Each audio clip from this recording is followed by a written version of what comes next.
Hello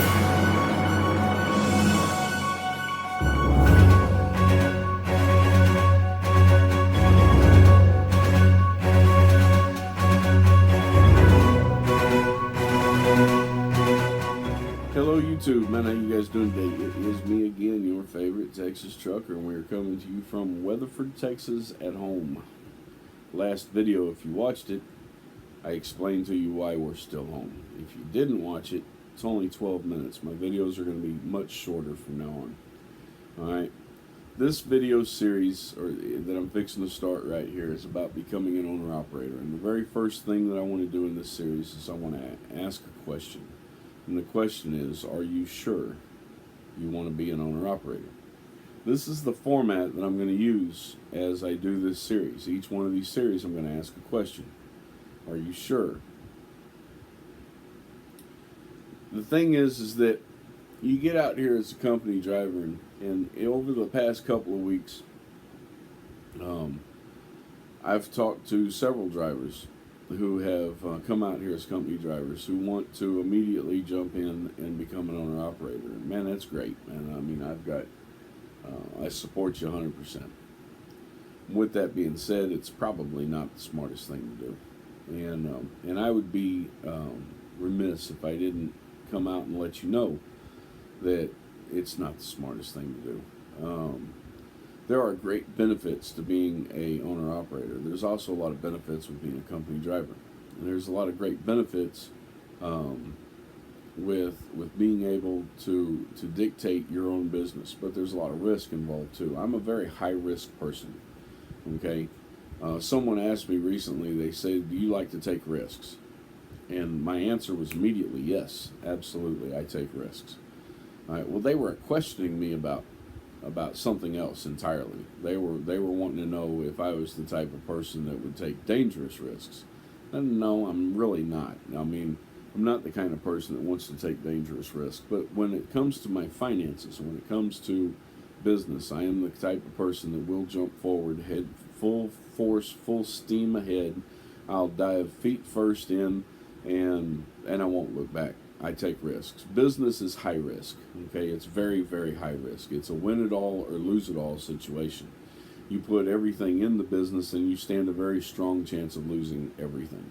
So the key is, there's a lot of keys, and you're going to hear me say the key is a lot. And that doesn't mean that there's only one way to do anything. It means that there's several things, pieces. It's kind of like a puzzle. There's several pieces that you have to put into place, that you have to get together, and each of those pieces are a key.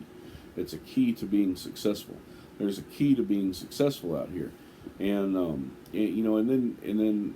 it comes down to asking questions. So before you even jump into this mess, the first question that you need to ask, excuse me while I grab my cup, my cup my wife had made for me, your favorite Texas trucker. Anyway.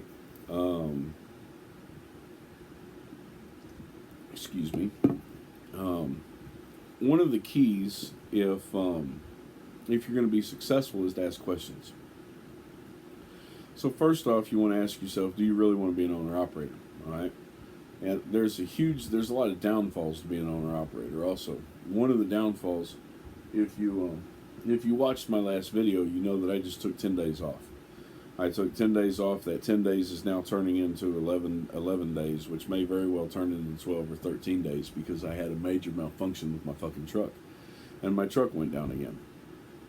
So now my truck's in the shop and it's being worked on. If you want to know what happened, go back and check out the last video. All right, which would be update in August. So anyway, the biggest downfall to being an owner-operator is that from now on, you're responsible for all of your repairs. All right. Now, if you've been following my videos over the past 18 months, 19, shoot, I don't even know how fucking long it's been. It's a year and a half to 2 years, somewhere in that time frame since I've been with Triple C. You'll know that I've put, I think now the total's up to about $60,000 in repairs into my truck. And in that time, I have temporarily rebuilt my hood, and I say temporarily because I'm not keeping that hood. I will be putting a new hood on the truck, but I've temporarily rebuilt my hood. I've completely rebuilt the engine. All right, The only things on my engine that have not been touched was the camshaft, which was pulled, and it was in perfect condition, so they put it back in. So the camshaft was fine. They didn't need to be replaced. And my Jake brakes. My Jake brakes are now at the point where they're going to be needing to be rebuilt here pretty soon. Everything else, everything, all my injectors, everything. It was bored out, and then they put sleeves in it in order to bring it back to the original diameter of the engine, so on, so on, and so on. Okay, everything in the engine was replaced. I've got a new fuel pump. I've got new air conditioner, and the entire air conditioning system, front to back, all the way through the truck's been replaced, and it still doesn't work worth shit. So I've got a new air conditioning. I've got new starter. The starter just recently stripped out 2 of the bolts that were holding it in, so it was only held in by 1 bolt. So then I had to have both of those bolts helicoiled, which means that they drilled it out. They drilled the 2 bolts out, and they put these coils inside that in order, kind of like, I guess the easiest way for me to describe it, it's kind of like using an anchor for concrete, or an anchor for drywall, where you put the anchor in, and then when you screw the bolt in, it causes that to expand and hold inside. So anyway, it had to be heated cold. I've got a new alternator twice now. 2 new alternators. The first one lasted about a year. The second one's been in there about 3 or 4 months now. We've got all new belts all the way around. We've got a new power divider. We've got a new seal in the power divider 2 months after we put in the new power divider. I've got 2 of my 4 driveline seals have been replaced, and bearings have been replaced. Both of my front seals on the steer tires have been replaced. New kingpins, new drag links, new tie rod ends, all replaced. New brakes on the front. Fixing to get a new set of brakes on this one in the back. I've replaced a air chamber, which is the one that busted just the other day, so I'm replacing the same air chamber now twice. Now we've put new tires all the way around on this truck, which was $5,000 total, and now I've got 2 new tires that just got put on today, and a new tire I put on last week. 2 new drive tires I put on a month or so before that. So we're on 3, 4, 5 of the 10 tires. Half my tires have already been replaced yet again. All of that shit costs money, and it'll cost a lot of it. Do you really want to be an owner-operator? Because when you become an owner-operator, that becomes your expense, okay? When I first got into this, and I don't make a decision overnight. I've never made a decision overnight. It takes me months to make a decision, especially where business is concerned. And so when I first got into this, I knew that the ultimate end, or the end for me, in this first step of my plan, was to become an owner-operator. I knew that. I knew that from the beginning. My dad was an owner-operator. My mom's dad was an owner-operator. I'm just not built to work for other people, so I have to be independent. I have to be able to have control of my own income. And so I knew that ultimately, with my personality and the way that I have to do things, I knew that I was never going to be happy being a company driver over a long period of time. And so I knew that ultimately I was going to become an owner-operator. And I began asking questions. To me, that was the first step. I began asking questions. It's the same thing I'm trying to push on to you now. Ask questions, ask questions, ask questions, question after question after question after question. What does it cost to run a truck? How do you determine what your fuel mileage is going to be? How do you determine what your rate per mile is? How do you determine whether or not you're going to be profitable or not? How do you know what you can haul for if you don't know what your rate per mile is? I mean, how are you going to know what your rate per mile is if you don't even have the truck yet? And so you got to guess. You got to guess a little bit, but you got to ask these questions so that you understand the process by which you have to go through to determine whether or not you can even be profitable. So you ask these questions and you learn. And one of the questions that I asked was, how much money do I need to have on hand in order to become an owner-operator? And I kept hearing these sums. But once you've got your truck, I kept hearing these sums: $20,000, $25,000, $50,000. This is what you have to have in the bank before you even get out here and start this. And I was thinking to myself, that's just too much money. It's just too much. I shouldn't have to have that much money put aside. And working as a company driver, how the fuck am I going to get that much goddamn money? You know what I'm saying? I mean, it's not possible. Sorry, I'm thirsty. Well, I made the jump. I had $5,000 down. I had $8,000 in the bank, so I had $13,000, which about $12,000 under the lowest. But then they wanted you to have $25,000 after you had your truck, and I had $13,000 when I got my truck. Thinking to myself, maybe if I had stayed as a company driver another couple of years, maybe I could have saved up enough money, to have $20,000 or $25,000. All right, and maybe I could have had that, but I didn't feel it was necessary, so I didn't do it. Well, right out the bat, right out the gate, I was $5,000 down. I had to get new tires all the way around right after buying my truck, and then, it's just been expense after expense after expense after expense after expense after expense since. And yes, I've made enough money to pay that off. I've made enough money to pay that. But the bottom line is that this truck, this business, has eaten everything that I've made. It's taken everything in order to get where I'm at today. It's taken everything. So do you really want to be an owner-operator? This is the downside of it. This is what we're talking about right now, is the downside of being an owner-operator.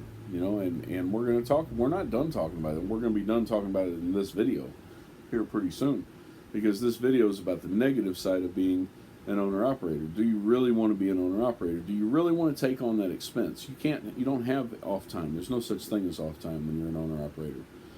I took off 10 days. I went home. I lost 10 days worth of revenue. 10 days worth of revenue, my bills didn't stop. I had money in the bank to pay those bills, but paying those bills with the money in the bank took the money that I needed to make this repair. So I'm going to get this repair. And I'm going to do what I need to do to get the repair, even if it means going further in debt with my company so they can pay it and take it out of my paychecks later on. And I keep looking back here behind me because I've got traffic going up and down the street. Traffic doesn't normally go up and down the street. Anyway, do you really want to be an owner-operator? Is that really what you want to do? And I'm just talking about expenses right here. So we're going to do this, with this video right here. It's going to be called, Do You Really Want to Be an Owner-Operator? The Negative in Expenses. Yes, that's what it's about, the negative in expenses. Because being an owner-operator, it doesn't matter whether you buy a new truck, whether you buy an old truck. If you buy a new truck, you better have good credit and a lot of money. Or, and I'm talking about owner-operator. I ain't talking about lease purchase operators. Lease purchase operators is a whole different story. I'm talking about being an owner-operator, which means I'm talking about going out somewhere and buying a truck, whether you pay for it all in cash and it's totally clear and yours, or if you go down there and you finance it, a traditional financing like you'd finance your car. You go down there and you finance the truck, you drive off with the truck, you're not beholden to anybody but the finance company that you're paying off, as long as you make your monthly payments, weekly payments, bi-weekly payments, however you have it set up. That's what I'm talking about. And there's a lot of chances where if you want to become an owner-operator, but you really don't want to take on this expense, maybe becoming an owner-operator is not for you. Maybe becoming a lease operator is possibly a better decision. So, let's go ahead and let's cut this video short, and let's end it right now. I want you to answer the question, though. I want you to think about it. Give it some time to think about it. Do you really want to become an owner-operator? Because when you become an owner-operator, you incur expenses, a lot of expenses. And this isn't a walk-away lease program. This isn't a walk-away lease right here. You give up this truck, it's just like losing your car. It hits your credit. You lose your credit. You lose everything. Everything that you put in the down payment, I put $5,000 down on this truck. Down payment I put down on the truck. The months and months and months, the almost 2 years now I've been paying on this truck. Truck's paid for. I've paid for the truck. The truck was $17,500. That's been paid for a long time ago. I paid for the truck. I'm into paying for the engine now because I went and had them finance the engine. I went to the same place I bought the truck from and asked them to finance the engine. They agreed to finance the engine. So I've already paid the value of the truck, and now I'm paying the value of the engine. So, do you want to become an owner-operator? When you hit the road out there and you break down, that money doesn't come out of your your company. That money doesn't come out of your warranty unless you buy a new truck that has a warranty on it. That payment comes out of your pocket. It comes out of your settlement. You know, if you don't have the cash to pay for it and your company's willing to help with bills, that money comes out of your settlement. That's a negative. It's a negative view on being an owner operator. You know, when you go and you get a settlement that's $2,600, you know, your bills are, you know, what, $950. You know, and the rest of that's just money you can put in the bank, you know, pay taxes with. You pay taxes with it, you know, and put the rest of it in the bank. You know, you think you're doing really good, but you put that money in the bank, that money ain't yours to spend. You can't spend that money because somewhere down the line, something's going to happen that's going to cost you $5,000 to fix. You know, breakdowns in these big trucks, they don't cost, you know, $150, $200, $225. I remember taking my truck down, and we're almost done with this, but I remember taking my truck, or my pickup truck, down to get some work done on it, and they were going to charge me $875 for the work. $870, and I remember my response. I think back on it, and I remember my response. This has been a few years ago, but I remember my response. They had to take the bed of the truck off to get to the fuel tank, so they could get into the fuel tank, so they could pull out the fuel pump, so they could replace the fuel pump, put the bed back on. $875, and I remember thinking, you know, that's disastrous for me. I remember, you know, the cost was so much at that time that I couldn't even, I wasn't even sure it was worth fixing. You know, I thought about maybe parking the truck in the back and just going and buying a whole new truck, $875 repair. Now $875, they hit me with an $875 repair. I'm like, yeah, big deal. You know, it's not that much. You know, I mean, yeah, it's money, you know, and it's expensive, and I don't like spending it because I've got plans, and every time I got to spend money, it fucks up my plans. But, you know, it's $875. At least it's not $3,000. At least it's not $5,000. My ECM was $5,000. My power divider was $5,000. You know, there was another repair that I had to do that was $5,000. I don't remember what the fuck it was now. My engine, $15,000, you know. So $875, I can do that overnight. If you really want to be an owner operator, you really want to have to pay those kind of bills out. You know, you really want to pay those kind of things out. You know, you're a company driver. I'm driving for Millis. You know, I got a breakdown. My truck needs to be towed. Yeah, big deal. Call Millis. Hey, I need a tow truck. Tow truck comes, tows me wherever I go. Get another truck. Grab another truck, go on down the road again. I'm down a day or two, you know, I'm thinking, man, this is fucked up, man. I'm down for 2 days, man. I got to sit at Kenworth for 3 days, you know. I mean, I can't stand this, you know. I'm out. Big deal, you know. Truck breaks down, they'll bring you another fucking truck. Big deal. Owner operator, you don't have that option. So do you really want to be an owner operator? Think about it. You know, I'm not saying don't be an owner operator. I'm not saying you shouldn't be an owner operator. I'm telling you, think about it. Peace out.